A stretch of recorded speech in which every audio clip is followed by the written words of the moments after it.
नमस्कार बच्चों। पिछली वीडियो में हमने समझा था कि यूरोप में राष्ट्रवाद का विचार धीरे धीरे कैसे विकसित हुआ। अब आज हम उस घटना के बारे में पढ़ेंगे जिसने पूरे यूरोप का इतिहास बदल दिया, 1789 की फ्रांसीसी क्रांति। अगर यह क्रांति ना हुई होती तो शायद आधुनिक राष्ट्रवाद का जन्म भी ना होता। तो आइए समझते हैं कि आखिर फ्रांस में ऐसा क्या हुआ जिसने पूरे यूरोप की राजनीति बदल दी। फ्रांसीसी क्रांति और राष्ट्र का विचार।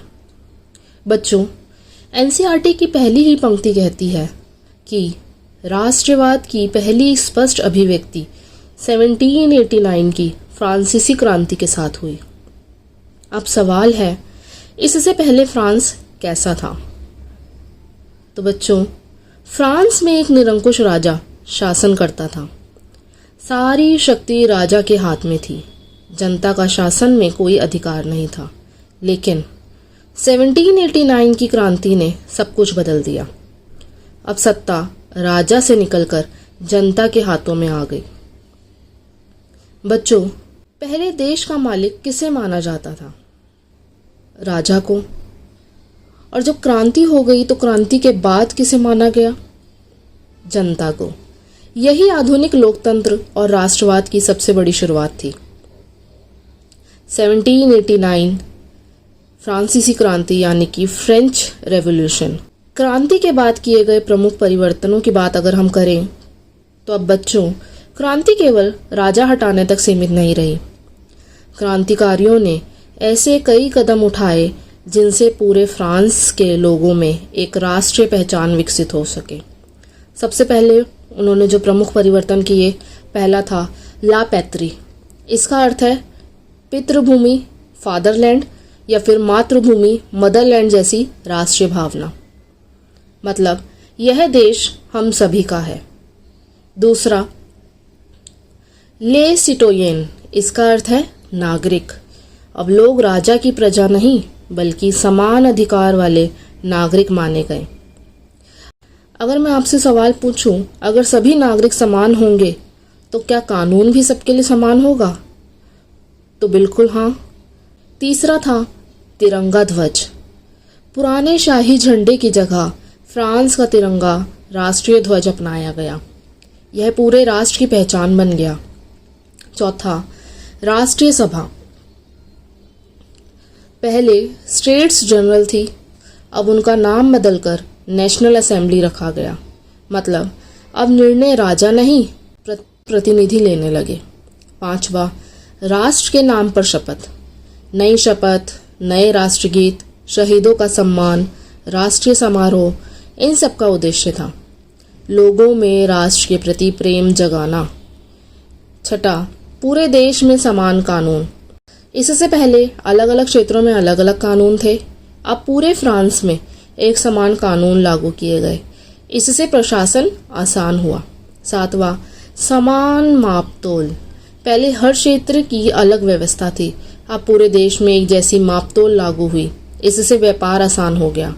आठवां, राष्ट्रीय भाषा। स्थानीय बोलियों के स्थान पर फ्रेंच भाषा को राष्ट्रीय भाषा के रूप में बढ़ावा दिया गया ताकि पूरे देश के लोग एक दूसरे से आसानी से जुड़ सकें। अगर एग्जाम्स के लिए आप ट्रिक ढूंढ रहे हैं तो याद रखने की ट्रिक है झंडा, नागरिक, कानून, भाषा, मापतोल। यही 5 सबसे महत्वपूर्ण सुधार हैं। चलिए आगे चलते हैं। फ्रांस ने राष्ट्रवाद पूरे यूरोप में कैसे फैलाया? अब फ्रांसीसी क्रांतिकारियों ने कहा, सिर्फ फ्रांस ही नहीं, पूरे यूरोप को निरंकुश शासन से मुक्त करना है। इसी सोच के साथ फ्रांसीसी सेनाएं यूरोप के कई देशों में पहुंची और जहां जहां सेना गई वहां वहां राष्ट्रवाद का विचार भी फैलता गया। अब एंट्री होती है नेपोलियन बोनापार्ट की। अब बच्चों, फ्रांस में एक नया नेता आया जिसका नाम था नेपोलियन बोनापार्ट। उसने यूरोप के बड़े हिस्से पर अपना नियंत्रण स्थापित किया, लेकिन केवल युद्ध ही नहीं बल्कि उसने कई महत्वपूर्ण सुधार भी किए। चलिए इन सुधारों के बारे में हम पढ़ते हैं। Napoleonic code 1804। बच्चों, फ्रांसीसी क्रांति के बाद एक ऐसा शासक आया जिसने यूरोप की राजनीति और कानून दोनों को बदल दिया। उसका नाम था नेपोलियन बोनापार्ट। 1804 में उसने एक नया कानून लागू किया जिसे नेपोलियनिक कोड या सिविल कोड ऑफ 1804 कहा जाता है। एनसीईआरटी के अनुसार यह आधुनिक कानून व्यवस्था के विकास में एक महत्वपूर्ण कदम था। चलिए पढ़ते हैं इसके बारे में। नेपोलियनिक कोड 1804 फ्रांस का एक समान नागरिक कानून था। इसका उद्देश्य था पूरे फ्रांस में एक समान कानून लागू करना। दूसरा, पुराने सामंती और जन्म आधारित विशेषाधिकारों को समाप्त करना। तीसरा, सभी नागरिकों के लिए न्याय व्यवस्था को सरल और समान बनाना। अगर इसको हम सरल भाषा में समझे तो पहले हर क्षेत्र के अलग अलग कानून थे, लेकिन नेपोलियन ने पूरे फ्रांस के लिए एक ही कानून लागू कर दिया। इसकी मुख्य विशेषताएं क्या थी? पहला, कानून के सामने सभी नागरिक समान। पहले समाज में राजा, पादरी और कुलीन वर्ग को विशेष अधिकार मिलते थे, लेकिन नेपोलियनिक कोड ने कहा कानून की नज़र में सभी नागरिक समान हैं। अब किसी को जन्म के आधार पर विशेष सुविधा नहीं मिलेगी। अगर हम इसे एक उदाहरण के द्वारा समझें तो अगर दो लोग अपराध करते हैं, एक अमीर परिवार से दूसरा गरीब परिवार से, तो दोनों पर एक जैसा कानून लागू होगा। दूसरा, जन्म आधारित विशेषाधिकार समाप्त। बच्चों, फ्रांसीसी क्रांति से पहले कुलीन वर्ग और चर्च को कई विशेष अधिकार प्राप्त थे, जैसे कम टैक्स देना, ऊंचे सरकारी पद मिलना, किसानों से टैक्स वसूलना। नेपोलियनिक कोड ने इन विशेषाधिकारों को समाप्त कर दिया। तीसरा, निजी संपत्ति यानी कि प्राइवेट प्रॉपर्टी की सुरक्षा। नेपोलियन का मानना था कि अगर लोगों की संपत्ति सुरक्षित होगी तो वे व्यापार और उद्योग में निवेश करेंगे, इसलिए कानून ने निजी संपत्ति की रक्षा की।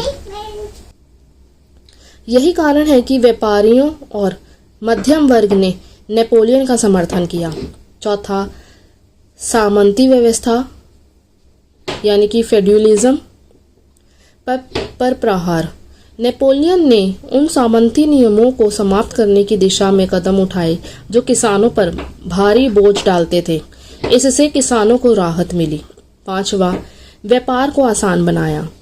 पहले हर क्षेत्र के अलग नियम और टैक्स थे। नेपोलियन ने व्यापारिक बाधाएं कम की, एक समान प्रशासन लागू किया, कानून स्पष्ट बनाए।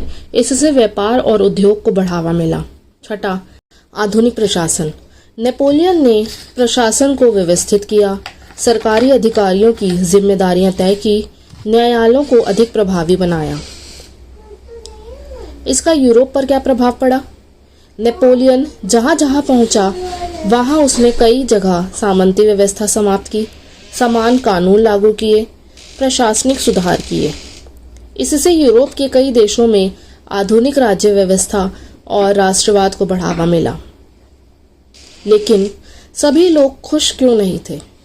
शुरुआत में लोगों ने नेपोलियन का स्वागत किया, लेकिन बाद में भारी टैक्स लगाए गए, युवाओं की जबरन सेना में भर्ती हुई, फ्रांस का नियंत्रण बढ़ता गया। इस कारण कई देशों में उसके खिलाफ विद्रोह शुरू हो गया।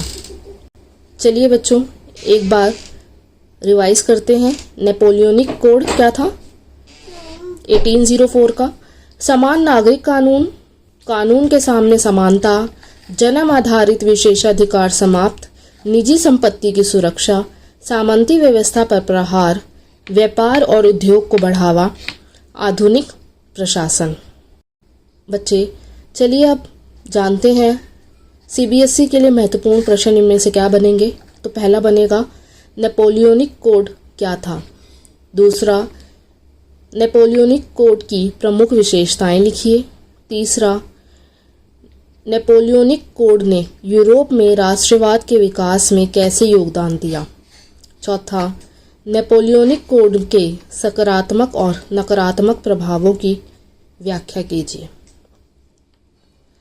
बच्चों, परीक्षा के लिए एक महत्वपूर्ण तथ्य यह भी है कि एनसीईआरटी यह भी बताती है कि नेपोलियन के प्रशासनिक सुधारों ने आधुनिक कानून और प्रशासन की नींव रखी, लेकिन उसकी साम्राज्यवादी नीतियों और सैन्य विस्तार के कारण यूरोप के कई देशों में उसके विरुद्ध विरोध भी बढ़ा।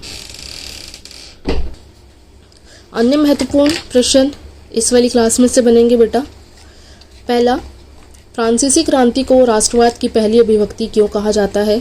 दूसरा, ला पैत्री और ले सिटियोनिन का अर्थ क्या है।